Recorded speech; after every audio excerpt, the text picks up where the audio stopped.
से टाइम हो रहा है शाम के 7:30 और ये पूरा मार्केट का नज़ारा है।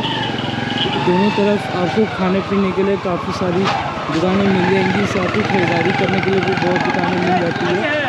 रेलवे स्टेशन से मिलने वाले सभी रिक्शा और ऑटो आपको या तो शिव गंगा घाट के पास ड्रॉप करेंगे या तो फिर आपको टावर चौक के पास उतारेंगे, जहां से आप मंदिर तक पहुंचने वाली पतली पतली गलियों के रास्ते आप 2 किलोमीटर का रास्ता पैदल चल के आप सीधे मंदिर तक पहुंच सकते हैं। बाबा बैद्यनाथ धाम मंदिर में आ चुका हूँ। देख सकते हैं मेरे पीछे आप कितनी भीड़ रहती है। यहाँ पे एक अखंड ज्योति भी जलती रहती है, तो इसके भी दर्शन आप जरूर कीजिएगा जब भी आप यहाँ पर दर्शन करने के लिए आए। बाबा मंदिर तक जाने के लिए वैसे तो 4 रास्ते हैं, बट जो 2 सबसे मुख्य रास्ते हैं उनमें से सबसे पहला रास्ता है टावर चौक से होते हुए जो मंदिर तक जाता है, जिसका डिस्टेंस लगभग 3 किलोमीटर है। और एक जो सबसे मुख्य रास्ता है वो है पेड़ा गली होते हुए जो मंदिर तक जाने का सबसे प्राचीन रास्ता है, जो सीधे मंदिर के अंदर तक पहुँचता है, जिसका डिस्टेंस लगभग 1 किलोमीटर है।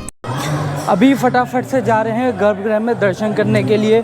9 बजे मंदिर बंद हो जाता है और अभी टाइम हो रहा है 8:16।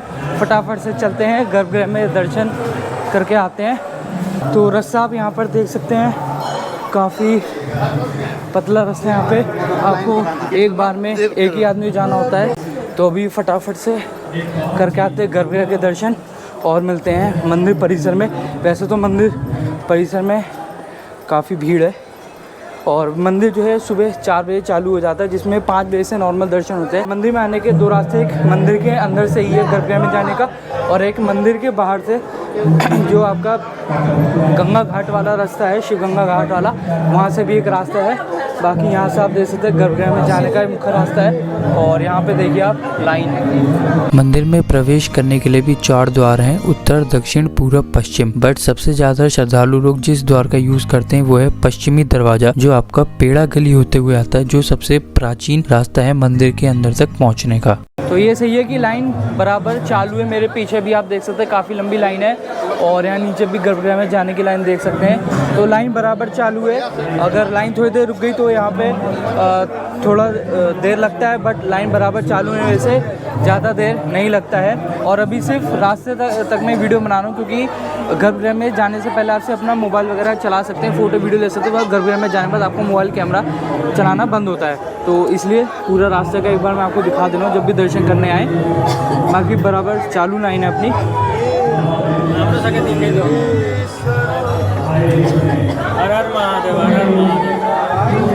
ऐसी मान्यता है कि जो कामना कहीं पूर्ण नहीं होती, वो सिर्फ बैद्यनाथ धाम में एक बार के दर्शन करने मात्र से ही मनुष्य की वो सारी इच्छा कामनाएं पूरी हो जाती हैं।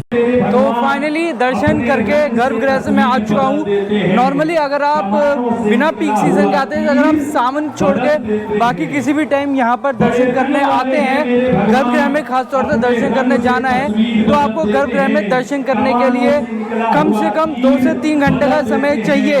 लेकिन अगर आप वहीं सावन में अगर आप दर्शन करने आएंगे गर्भगृह में जाने के लिए, तो आपको 4 से 5 घंटे चाहिए। लेकिन अगर आप मंदिर बंद होने के समय तक आएंगे तो आपको मात्र 10 से 15 मिनट लगेगा। और मैं भी लाइन में लग के गया, आराम से बढ़िया से दर्शन होगा गर्भगृह में जाके बाबा बैद्यनाथ धाम, बाबा बैद्यनाथ के। और काफ़ी अच्छे से दर्शन किए हैं, पूरा बेलपत्र से और लाल गई चूनी से पूरा बढ़िया श्रृंगार कर रखा था। बाकी अगर आप लिंग को छू के दर्शन करना चाहते तो उसके लिए सुबह जब जल चढ़ाते उस वक्त आप मंदिर में आ सकते। तो मुझे मात्र 10 मिनट के अंदर अंदर दर्शन हो गए बढ़िया से। बोलो बाबा बैद्यनाथ की जय।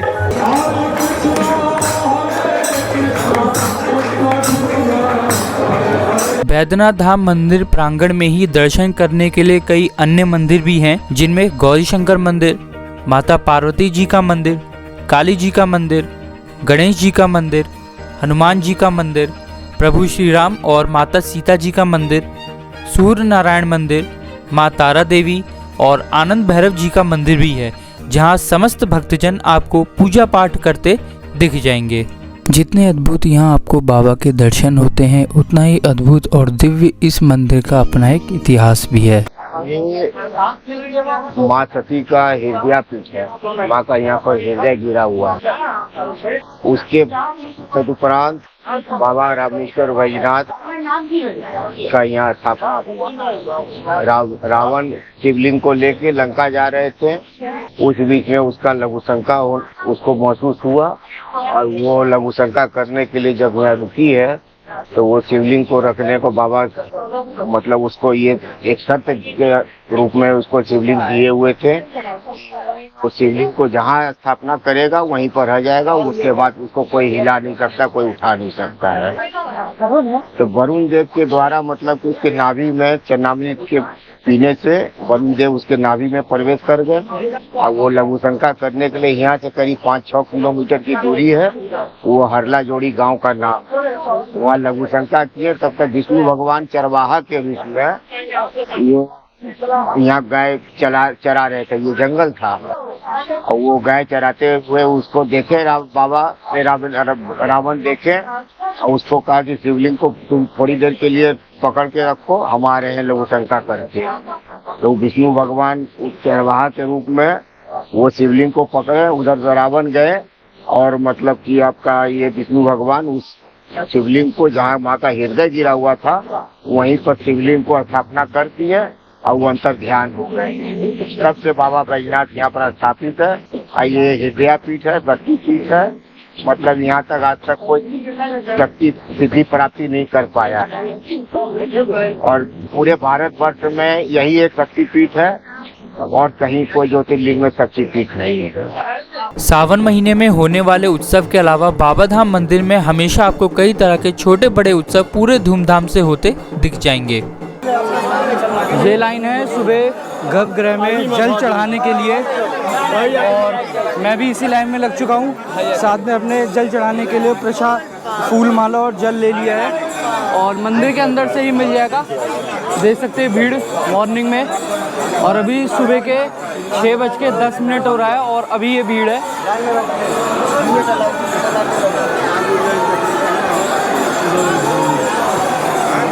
तो अगर आपको जल्दी जल चढ़ाना है, मतलब ज़्यादा भीड़ में नहीं लगना, तो आप मॉर्निंग में अपने होटल या धर्मशाला जहाँ भी आपने स्टे किया मंदिर के पास, वहाँ से सुबह जल चढ़ाने के लगभग 4-4:30 बजे निकल सकते हैं मंदिर में, क्योंकि 4:30 बजे से जल चढ़ाने की लाइन लग जाती है और 5 बजे के बाद जब मंदिर ओपन होता है उसके बाद जल चढ़ाने की लाइन आगे बढ़ती है, क्योंकि 4 बजे से 5 बजे तक भक्तजनों की एंट्री मंदिर में बंद रहती है। जो नॉर्मली श्रृंगार पूजा वगैरह होती है सिर्फ उसमें पुजारी लोगों की एंट्री होती है, तो जल चढ़ाने के लिए आम लोगों की एंट्री सुबह 5 बजे से हो जाती है और लाइन धीरे धीरे आगे बढ़ती जा रही है।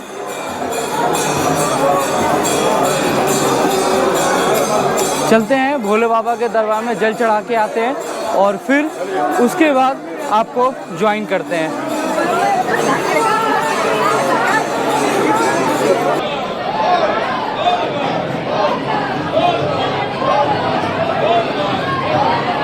मंदिर से दर्शन करके आ चुका हूँ। काफ़ी बढ़िया से, काफ़ी भव्य दिव्य दर्शन हो गए भोलेनाथ बाबा बैद्यनाथ जी के और जल भी अच्छे से चढ़ा रही है। लगभग मैं 6 बजे लाइन में लगा था और 7:15 तक गर्भगृह में एंट्री हो गई।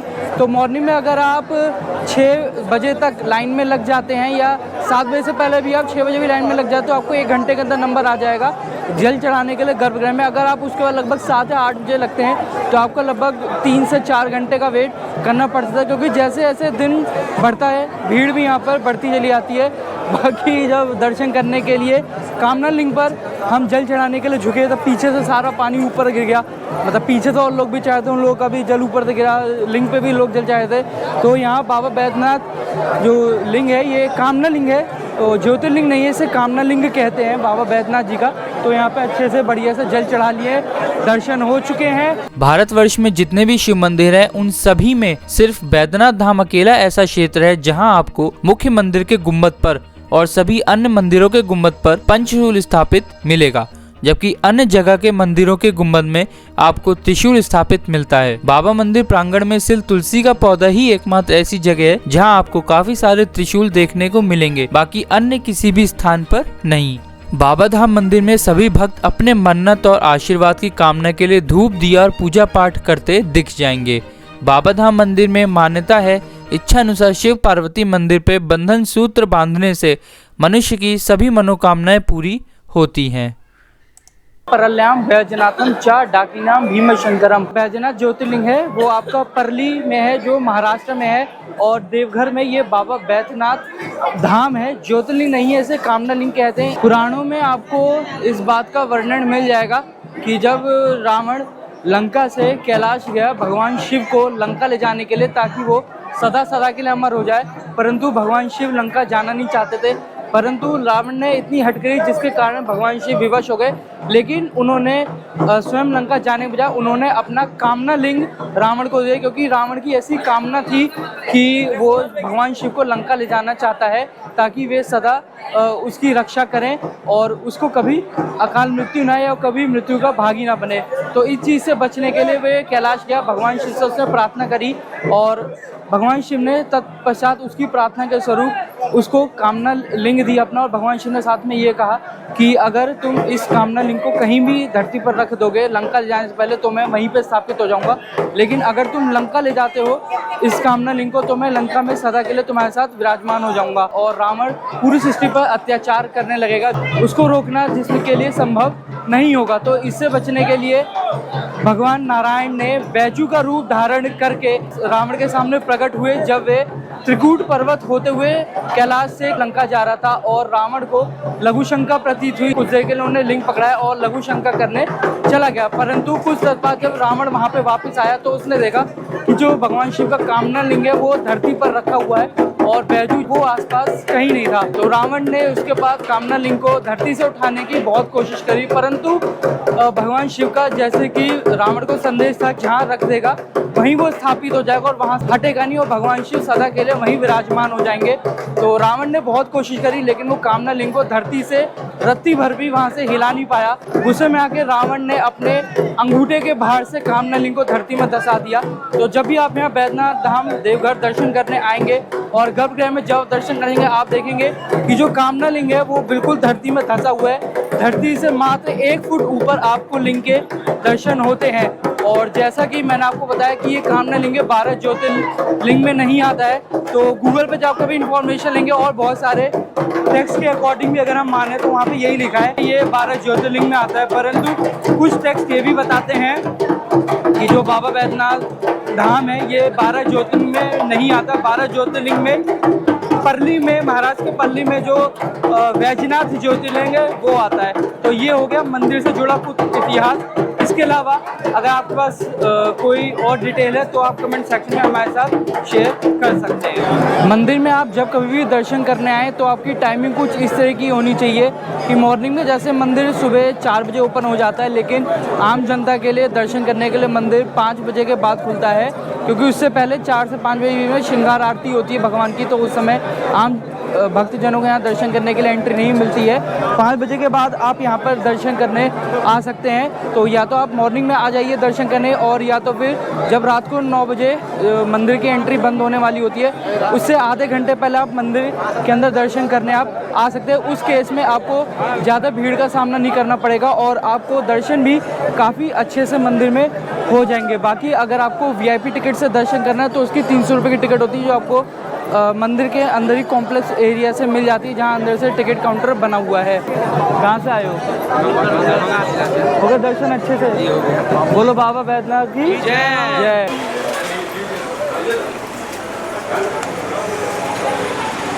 अभी मार्केट एरिया होते हुए सबसे पहले जा रहे हैं देवघर का फेमस पेड़ा लेने के लिए, और यहाँ पे आ गए हैं दुकान का नाम है भागीरथी साईं पेड़ा भंडार। काफ़ी वैरायटी ऑफ पेड़ा यहाँ पे, जैसे मलाई पेड़ा भी है, केसर पेड़ा भी है। तो हमने भी अपने लिए आधा किलो का ये पैक करवा लिया है। तो देवघर घूमने आ रहे हैं तो देवघर का फेमस पेड़ा लेना मत भूलिएगा। पूरी पेड़ा वाली गली है, तो किसी भी शॉप से चाहें तो आप किसी भी शॉप से जहाँ से आपको सही लगे वहाँ से आप पेड़ा ले सकते हैं। अभी मैं आया हूँ इस वक्त देवघर के बस स्टैंड पे, जो यहाँ का सिटी बस स्टैंड है। सामने आप बस देख रहे हैं, ये जसीडी से बढ़ावा वाली है जो देवघर बासुकीनाथ होते हुए जा रही है, तो इसमें चलेंगे अब हम। आ गया सोन पापड़ी वाला, आइए नारियल 10 ग्राम पूरा डिब्बा। तो हमारी बस आगे अपने सफ़र पर निकल चुकी है और हम जाएंगे बासुकीनाथ तक के लिए। यहाँ के लोकल से पूछने पे पता चला और बस के कंडक्टर ही बताएं कि टोटल 1 घंटे का सफ़र रहने वाला है और 1 घंटे बाद हम पहुँच जाएंगे बासुकीनाथ मंदिर। तो फाइनली हम पहुँच चुके हैं बासुकीनाथ।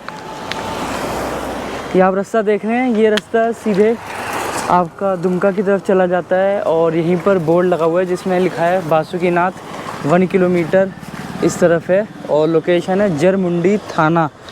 जैसे आप बाई बस या गाड़ी से भी आते हैं तो ये आता है नंदी चौक, देख सकते हैं नंदी जी की यहाँ पे काफ़ी बड़ी सी ये मार्बल की मूर्ति है, लिखा है आई लव बासुकी धाम। बस यहीं से लगभग 1 किलोमीटर का डिस्टेंस है मंदिर तक जाने का। यहाँ पे सारी ये दुकानें, यहाँ से आप मंदिर में चढ़ाने के लिए प्रसाद वगैरह ले सकते हैं और यहीं से सिंह द्वार मंदिर में जाने का मुख्य प्रवेश द्वार यही है।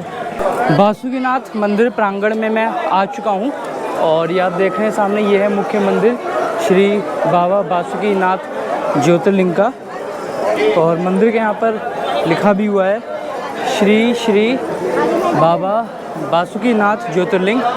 और दर्शन मैं करके अंदर से आ चुका हूँ। अंदर प्रसाद वगैरह ले गया था चढ़ाने के लिए और फूल माला ले गया था, वो भी अंदर अच्छे से दर्शन करके चढ़ा लिया। शिवलिंग के दर्शन करके आने में मुझे मात्र 5 मिनट लगा। ये आप सामने लाइन देख रहे हैं, यहीं से बस अंदर जाके सामने गर्भगृह है जिसमें आपको अंदर जाके जल चढ़ाना होता है, प्रसाद वगैरह फूल माला जो भी आप चाहें अपने साथ चढ़ा सकते हैं।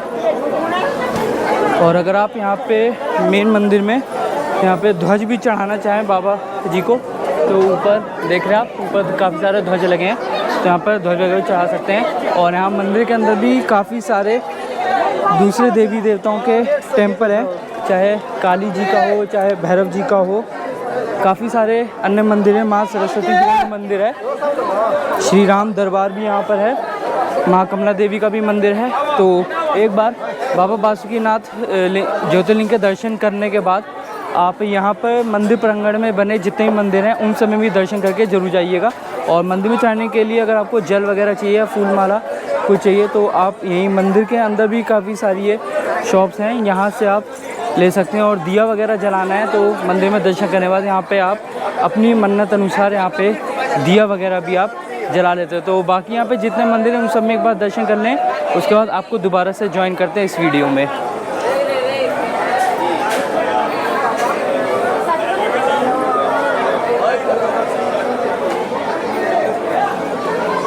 बाबा बासुकीनाथ को बासुकीनाथ ज्योतिर्लिंग के नाम से भी जाना जाता है और ऐसा माना जाता है यहाँ के दर्शन किए बिना बाबा बैद्यनाथ धाम की यात्रा अधूरी होती है। बासुकीनाथ लिंग की स्थापना सतयुग के समय हुई थी, जब सागर मंथन से पहले वासुकी नाग ने भगवान शिव की आराधना इसी स्थान पे की है। उनकी तपस्या से प्रसन्न होकर भोलेनाथ ने नागराज वासुकी को दर्शन दिए और अपने एक लिंग रूप में वास करने का आशीर्वाद दिया और कहा कि भविष्य में मेरा कोई भी भक्त जब मेरे दर्शन करने आएगा तो आपके दर्शन करने के बाद ही उनकी यात्रा पूरी होगी। मंदिर प्रांगण में आप बाबा बासुकीनाथ जी के दर्शन करने के बाद मंदिर में स्थापित नव दुर्गा मंदिरों के भी दर्शन कर सकते हैं, जहां आपको अलग अलग 9 रूपों की मुख्य प्रतिमाएं देखने को मिलती हैं। मुख्य मंदिर में दर्शन करने के बाद मंदिर प्रांगण में ही नव दुर्गा मंदिर हैं, इनके भी दर्शन आप करके ज़रूर जाइएगा। ऐसा माना जाता है कि जैसे उज्जैन में महाकाल जी के दर्शन करने के बाद काल भैरव के दर्शन करना अनिवार्य होता है, जिसके बिना आपकी यात्रा अधूरी मानी जाती है, ऐसा ही पुराणों में ये भी लिखा है। बाबा बैद्यनाथ जी के दर्शन करने के बाद बाबा बासुकीनाथ के दर्शन करे बिना आपकी यात्रा पूरी नहीं होती। तो जितने भी श्रद्धालु लोग दूर दूर से बाबा बैद्यनाथ जी के दर्शन करने आते हैं वो यहाँ बाबा बासुकीनाथ धाम दर्शन करने जरूर आते हैं। तो बोलिए मेरे साथ जोर से एक बार, जय जय बाबा बासुकीनाथ धाम की जय।